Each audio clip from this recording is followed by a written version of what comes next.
पहली जो परत आपको दिख रही है, इस परत को हम लोग क्रस्ट कहते हैं। क्या कहते हैं?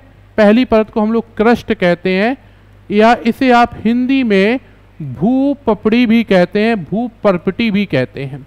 तो पहली परत जो है, पहली परत को हम लोग क्रस्ट कहते हैं, भू परपटी भी कह सकते हैं, ठीक है, क्रस्ट या भू परपटी भी कहते हैं।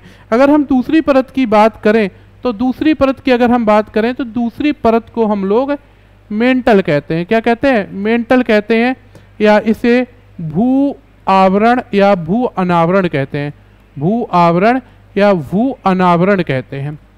तो अब इस बात को आप समझ गए होंगे कि दूसरी परत को हम लोग क्या कहते हैं। पृथ्वी की प्लेटों को 3 भागों में बांटा गया है। पहली परत को हम क्रस्ट कह रहे हैं, दूसरी परत को हम लोग क्या कह रहे हैं, मेंटल भू आवरण या भू अनावरण कहते हैं। तीसरी परत की अगर हम बात करें तो हमने इसे 2 भागों में बांट रखा है। ये पूरी परत तीसरी वाली जो है, यह वास्तव में आपकी क्या कहलाती है, कोर कहलाती है, या इसे हम लोग कोर या इसे केंद्र भी कहते हैं। क्या कहते हैं? केंद्र, और इसे हिंदी में क्रोड भी कहा जाता है। तो पृथ्वी की जो तीसरी परत है उसे हम लोग क्रोड भी कहते हैं या केंद्र भी कहते हैं। इसे 2 भागों में बांटा जाता है। एक भाग जो आपको येलो रंग से दिख रहा है, इसे हम लोग आउटर कोर कहते हैं, आउटर कोर, या वहा केंद्र भी कहते हैं, वहा केंद्र। और जो अंदर वाला आपको दिख रहा है वह कहलाता है इनर कोर। क्या कहलाता है? इनर कोर कहलाता है, या हम इसे आंतरिक केंद्र कहते हैं। क्या कहते हैं? आंतरिक केंद्र कहते हैं, ठीक है। तो आप यहाँ पर समझने का प्रयास करें तो पृथ्वी की हमने आंतरिक संरचना को 3 भागों में बांटा है। पृथ्वी के अंतर्गत 3 प्लेटों में पृथ्वी को विभाजित किया है। पहली प्लेट जिसे आप लोग क्रस्ट या भू परपटी कहते हैं, दूसरी प्लेट मेंटल या भू आवरण या भू अनावरण कहते हैं, तीसरी प्लेट को क्रोड या केंद्र कहते हैं। इसे अभी हम लोगों ने 2 भागों में बांटा, आउटर कोर, इनर कोर, आंतरिक केंद्र और वहा केंद्र में बांटा है। अगर हम बात करें तो आप ध्यान से समझेंगे, जो आपकी क्रस्ट है जिसे आप भू परपटी कहते हैं, इसकी गहराई 3300 किलोमीटर तक, 33 किलोमीटर तक है। कितना? 33 किलोमीटर तक इसकी गहराई है। और आगे अगर हम बात करते हैं तो मेंटल की गहराई की बात करें तो 33 किलोमीटर से लेकर 2900 किलोमीटर तक मेंटल की गहराई है। अगर हम बात करेंगे आगे कोर की गहराई की, आउटर कोर को अगर देखेंगे तो आउटर कोर वहा केंद्र 5120 किलोमीटर तक है। और पृथ्वी का जो केंद्र बोलते हैं, जिसे हम पृथ्वी का मुख्य केंद्र बोलेंगे, यह 6378 किलोमीटर तक मान लेंगे। 6378 किलोमीटर तक पृथ्वी का केंद्र है। यानी पृथ्वी का जो केंद्र है, पृथ्वी का केंद्र, तो पृथ्वी का केंद्र आपका मिलेगा 6371 से लेकर 78 किलोमीटर तक कह सकते हैं। क्योंकि पृथ्वी जो है वो ध्रुवों पर चपटी है और भूमध्य रेखा पर क्या है, उसकी चौड़ाई अधिक देखने को मिलती है। इसलिए पृथ्वी का केंद्र लगभग हम लोग क्या मान लेते हैं, ये इतना मान लेते हैं। आप ये भी लिख सकते हो 6378 किलोमीटर तक भी आप लिख सकते हो। अब हम बात करते हैं पहली परत की। पहली परत में आप एक बात का और थोड़ा सा ध्यान रखिएगा। जो पहली परत है, इस पहली परत में ऊपर क्या पाई जाती है? धूल मिट्टी पाई जाती है। क्या पाई जाती है? धूल मिट्टी पाई जाती है। तो पृथ्वी की जो पहली परत है, पहली परत जिसे आप क्रस्ट कहते हैं, तो पहली परत में ऊपरी वाला हिस्सा, ऊपरी हिस्सा जिसमें धूल और कंकड़ जैसी चीजें होती हैं, यह ऑक्सीजन तत्व से बना है। यह ऑक्सीजन तत्व से बना है। तो पृथ्वी का सबसे ऊपरी हिस्सा ऑक्सीजन तत्व से बना है, जिसमें लगभग 46% ऑक्सीजन तत्व पाया जाता है। जब हम प्लेट में आ जाते हैं तो पहली प्लेट की अगर हम बात करें तो पहली प्लेट में अगर देखेंगे तो पहली प्लेट जिसे आप क्रस्ट कहते हैं, इसमें सिलिका और एल्यूमिनियम पाया जाता है। क्या पाया जाता है? सिलिका और एल्यूमिनियम पाया जाता है। सिलिका और एल्यूमिनियम की अधिकता के कारण इसे हम सियाल भी कहते हैं। क्या कहते हैं? सिलिका और एल्यूमिनियम की अधिकता कारण इसे हम सियाल भी कहते हैं। क्योंकि पहली परत में सिलिका और एल्यूमिनियम की अधिकता है, क्रस्ट वाली परत में सिलिका और एल्यूमिनियम की अधिकता है और यह 33 किलोमीटर तक गहरी है। इसमें सिलिका और एल्यूमिनियम की अधिकता कारण इसका दूसरा नाम सियाल रख दिया गया है। इस परत की खास बात यह है कि इस परत में जैसे जैसे आप गहराई की ओर बढ़ेंगे तो प्रत्येक 32 मीटर की गहराई, कितना, प्रत्येक 32 मीटर की गहराई पर 1 डिग्री सेंटीग्रेड तापमान बढ़ जाता है। तो पृथ्वी में अगर आप देखने का प्रयास करेंगे तो जैसी सतह से, पृथ्वी की सतह से आप गहराई की ओर बढ़ेंगे तो प्रत्येक 32 मीटर पर पृथ्वी का तापमान कितना बढ़ जाता है, 1 डिग्री सेंटीग्रेड बढ़ जाता है। और पृथ्वी की जो भू सतह बताई थी, जिसे आप भू सतह कह सकते हैं या पहली परत के ऊपरी हिस्से को भू सतह कहते हैं, यह 46% ऑक्सीजन तत्व से बना है। तो पृथ्वी का तापमान क्रस्ट में 32 मीटर जाने पर 1 डिग्री सेंटीग्रेड तापमान बढ़ जाता है। अब अगर आप गहराई की ओर जाते जाएंगे तो तापमान बढ़ता जाएगा और यह लगभग आप जब 100 किलोमीटर की गहराई पर जाते हैं तो 3 से 4,000 डिग्री सेंटीग्रेड तापमान हो जाता है। लगातार तापमान बढ़ता रहता है और जब हम कहाँ पहुँचते हैं, दूसरे परत में पहुंचते हैं तो दूसरे परत में तापमान इतना ज्यादा बढ़ गया होता है कि यहां पर सब लिक्विड अवस्था में पाया जाता है, यानी यहां सब पिघल जाता है और लावा का रूप ले लेता है। इसलिए इस भाग को हम दुर्बल मंडल भी कहते हैं, मैग्मा भी, लावा को मैग्मा भी कह सकते हैं। तो यहाँ पर इतना तापमान बढ़ जाता है दूसरी परत में, जिसे मेंटल कहते हैं, कि सब कुछ लिक्विड अवस्था में बदल जाता है, लावा की अवस्था में बदल जाता है। और लावा के ऊपर ही क्रस्ट वाली जो परतें होती हैं, प्लेटें होती हैं, पृथ्वी 38 छोटी बड़ी प्लेटों से मिलकर बनी है, ये प्लेटें उस लावा पर तैरती रहती हैं। ठीक है, तो अगर हम बात करेंगे पहली परत की, तो पहली परत में हल्की, ये कैसी होती है, भू सतह ऑक्सीजन तत्व के कारण हल्की पोली होती है, वजन कम होता है। ऑक्सीजन तत्व के कारण यह हल्की पोली होती है, वजन कम होता है। हम कह सकते हैं इसका घनत्व भी कम होता है। तो पहली परत का सबसे कम घनत्व होता है, ज्यादा से ज्यादा 2 से लेकर 3 घनत्व होगा। जैसे जैसे गहराई की ओर बढ़ेंगे घनत्व बढ़ता जाएगा और सबसे ज्यादा घनत्व आपका कहाँ होगा, सबसे ज्यादा घनत्व होगा आपका पृथ्वी के केंद्र में। क्यों सबसे ज्यादा घनत्व होगा, क्योंकि यहां पर क्या पाया जाता है, तो आप बताएंगे कि यहां पर लोहा पाया जाता है। क्या पाया जाता है, लोहा या आयरन पाया जाता है। अब हम दूसरी परत की बात करें तो दूसरी परत से आपको ध्यान रखना है, इस परत में सिलिका भी है और मैग्नीशियम भी है। दूसरी परत में सिलिका और मैग्नीशियम पाया जाता है, जिसके कारण इसे सीमा भी कहते हैं। तो दूसरी परत में सिलिका और मैग्नीशियम की अधिकता है, इसलिए इसे सीमा कहा जाता है। तीसरी परत में अगर हम बात करें तो पहला जो आउटर कोर है, आउटर कोर में निकल पाया जाता है। क्या पाया जाता है, निकल पाया जाता है। तो आउटर कोर में निकल पाया जाता है और अंदर लोहा पाया जाता है। इसलिए तीसरी परत की अगर हम बात करें तो निकल और लोहा, लोहा का मतलब फेरस, इसके कारण, निकल और फेरस के कारण, लोहा के कारण इसे हम लोग क्या कहते हैं, निफे भी कहते हैं। तो आप ध्यान से सुनेंगे, पहली परत का दूसरा नाम सियाल है, दूसरी परत का दूसरा नाम सीमा है, तीसरी परत का नाम निफे है। यानी पृथ्वी के केंद्र को निफे कहते हैं, पृथ्वी के मेंटल को हम लोग सीमा कहते हैं और पृथ्वी के क्रस्ट को हम लोग, पृथ्वी की भूपर्पटी को हम लोग सियाल कहते हैं। यह क्यों कहते हैं, क्योंकि यहाँ पर सिलिका और एल्यूमिनियम की अधिकता है, यहाँ पर सिलिका और मैग्नीशियम की अधिकता है और यहाँ पर निकल और लोहे की अधिकता है, जिसके कारण इसे हम लोग क्या कहते हैं, निफे कहते हैं। तो पृथ्वी का जो केंद्र है वह 6378 किलोमीटर की गहराई पर है। अगर हम पृथ्वी में खोदते हैं, गहराई की ओर जाते हैं तो तापमान में, क्रस्ट में खासतौर पे ज़्यादा तापमान बढ़ता है, धीरे धीरे तापमान बढ़ना कम हो जाता है।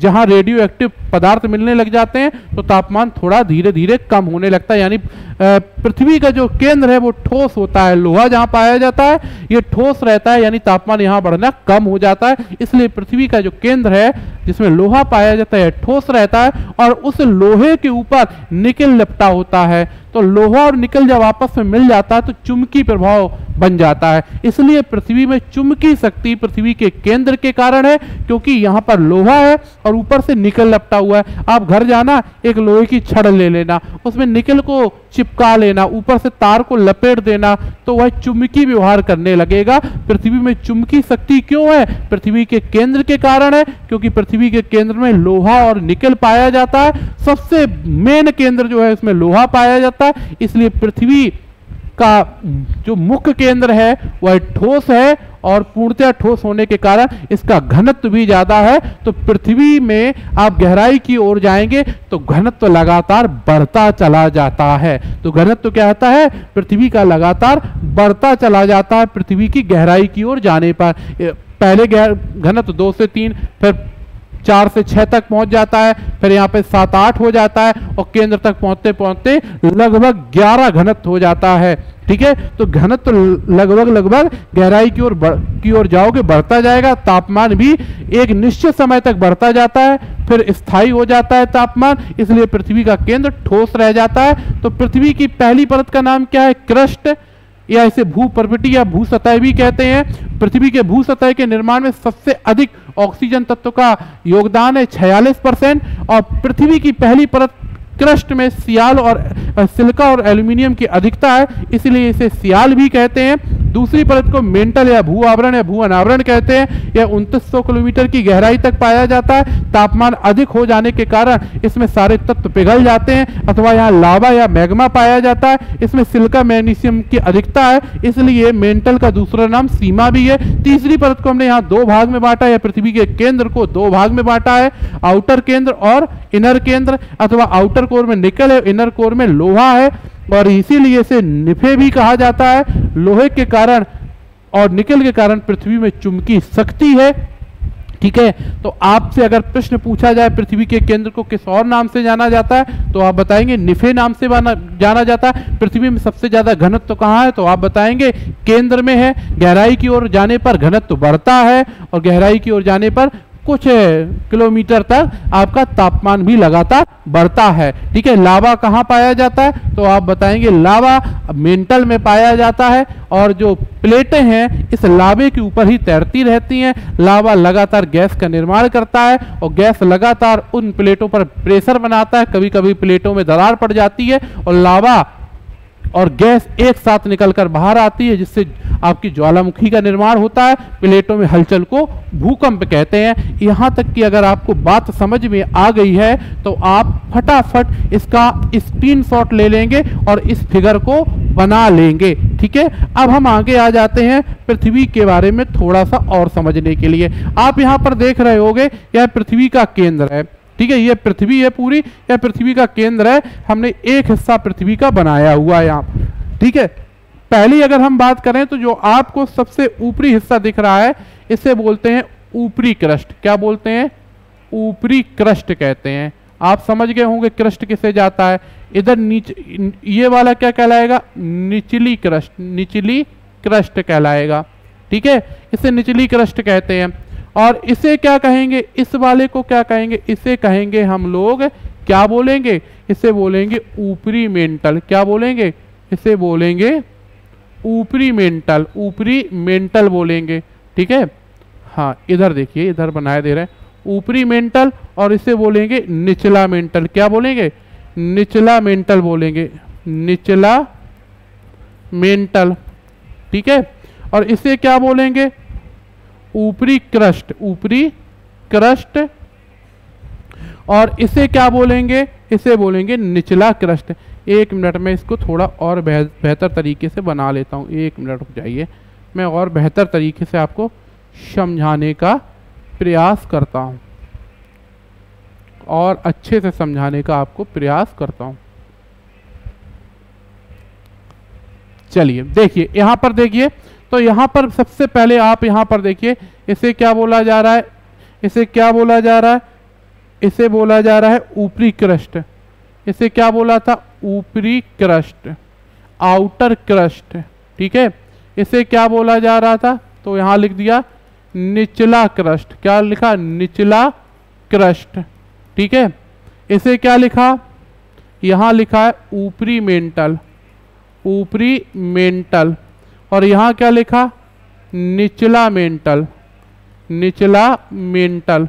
यहाँ क्या लिखा, यहाँ लिखा ऊपरी क्रस्ट, ऊपरी क्रस्ट, और यहाँ लिखा निचला क्रस्ट। क्या लिखा, निचला क्रस्ट। तो यहाँ पर आपने देखा हमने हर प्लेट को दो भागों में बांट दिया। पहला भाग जो क्रस्ट है उसे ऊपरी क्रस्ट और निचला क्रस्ट में बांट दिया। यहाँ मेंटल है, इसे ऊपरी मेंटल और निचला मेंटल में बांट दिया। और यहाँ पृथ्वी का केंद्र है, इसे ऊपरी क्रस्ट और निचला क्रस्ट में बांट दिया। तो ऊपर वाला जो क्रस्ट वाला भाग है जिसे आप क्रस्ट कहते हो, ऊपर वाला जो क्रस्ट वाला भाग है जिसे आप क्रस्ट कहते हो ना, यह क्रस्ट वाले भाग को हम लोग स्थल मंडल कहते हैं। यानी जो क्रस्ट वाला भाग आएगा, ठीक है, जिसे भू सतह कहते हैं, भू सतह के बाद जो क्रस्ट वाला भाग आता है इसे हम लोग क्या कहते हैं, इसे हम स्थल मंडल कहते हैं। अब दुर्बल मंडल क्या है, तो दुर्बल मंडल को एक बार जरा ध्यान से देख लीजिए कि दुर्बल मंडल आपका क्या है। तो देखिए जरा किसे आप दुर्बल मंडल कहते हैं। मैं ब्लैक से बना दे रहा हूं। तो क्रस्ट के बाद, क्रस्ट के बाद जैसे ही आप मेंटल के ऊपरी हिस्से में जाएंगे तो यहां पर मैग्मा पाया जाता है। और मैग्मा कैसा होता है, लिक्विड अवस्था में होता है, और लिक्विड अवस्था में होने के कारण यहाँ पर एक प्रकार से दुर्बल मंडल बन जाता है, इसलिए इसे दुर्बल मंडल कहा जाता है। ठीक है, अस्थेनोस्फीयर भी बोलते हैं। अब आ जाओगा, अब आ जाओ, ये वाला जो हिस्सा दिख रहा है, बाकी कौन सा हिस्सा आपका, मेंटल वाला हिस्सा दिख रहा है। तो मेंटल वाला हिस्सा आपका क्या कहलाता है, तो आप बताएंगे सर मध्य मंडल कहलाता है। और यहाँ पर थोड़ा सा देखने का प्रयास करेंगे, आपका जो निचला हिस्सा कहला रहा है इसे बेरी मंडल कहते हैं। कौन सा हिस्सा, जहां पर आपका क्रोड है जिसे केंद्र कहते हैं, तो केंद्र वाला हिस्सा आपका बेरी मंडल कहलाएगा। ये पूरा बेरी मंडल है, और ये वाला हिस्सा आपका मध्य मंडल है। ऊपर वाला हिस्सा आपका क्या है, स्थल मंडल है। और काला वाला हिस्सा दुर्बल मंडल है। क्यों दुर्बल मंडल है, क्योंकि यहाँ पर मैग्मा पाया जाता है, यहाँ पर मैग्मा पाया जाता है। इस चित्र को बनाने का कारण क्या है, ठीक है, इस चित्र को बनाने का कारण है कि असभ्यता, डिस्काउंटिनिटी। या डिस्काउंटिनिटी क्या होती है, असभ्यता क्या होती है, दो प्लेटों के मध्य वह क्षेत्र जहां दोनों प्लेटों के गुण पाए जाएं, वह क्षेत्र जहां दो प्लेटें आपस में मिलती हो और दोनों प्लेटों के गुण पाए जाते हो, उसे हम डिस्काउंटिनिटी कहते हैं या असभ्यता कहते हैं। तो भैया ऊपरी क्रस्ट और निचली क्रस्ट के मध्य कौन सी असभ्यता है, कौन सी डिस्काउंटिनिटी है, कॉनरोड।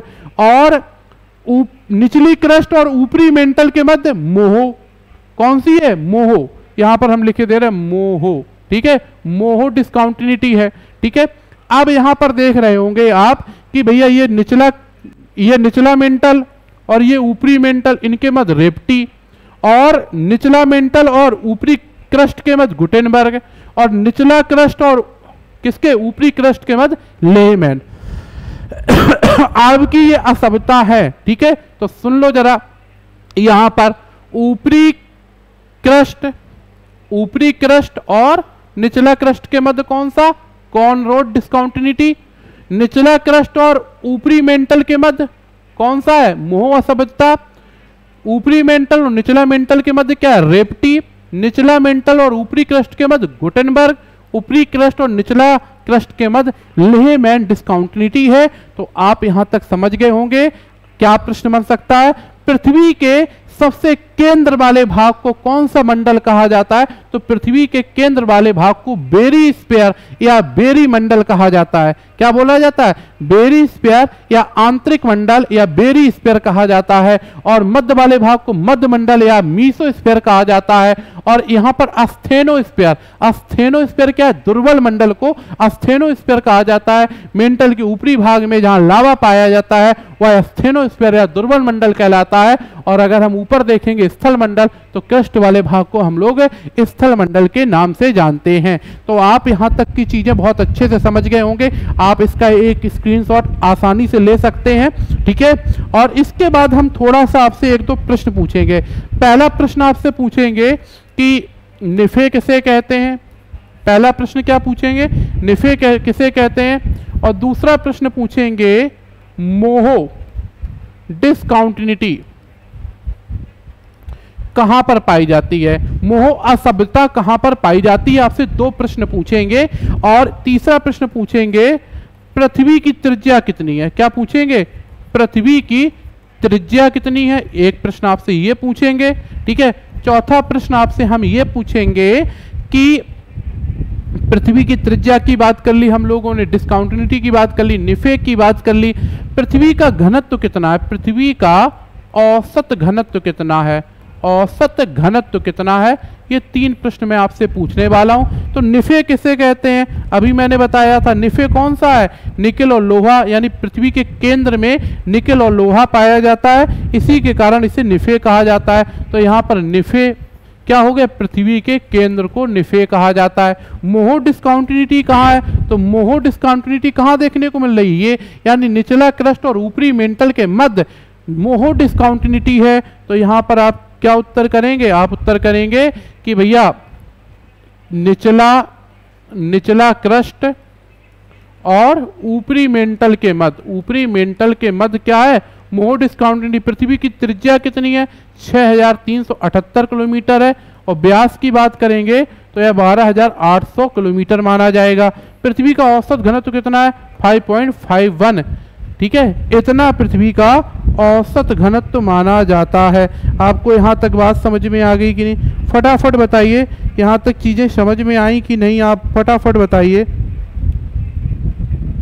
फटाफट बताइए यहाँ तक बात समझ में आई आपको या नहीं आई, फटाफट बताइए। 5.51 ये इसका घनत्व माना जाता है। एक प्रश्न और पूछ रहा हूँ कि कितनी गहराई पर जाने पर पृथ्वी का तापमान 1 डिग्री सेंटीग्रेड बढ़ जाता है, तो आप बताओगे 32 मीटर की गहराई पर जाने पर पृथ्वी का तापमान 1 डिग्री सेंटीग्रेड बढ़ जाता है। अगर यहाँ तक की चीजें समझ में आई, पृथ्वी का आंतरिक जो संरचना है ये टॉपिक आपको समझ में आ गया है, तो बहुत ही बढ़िया।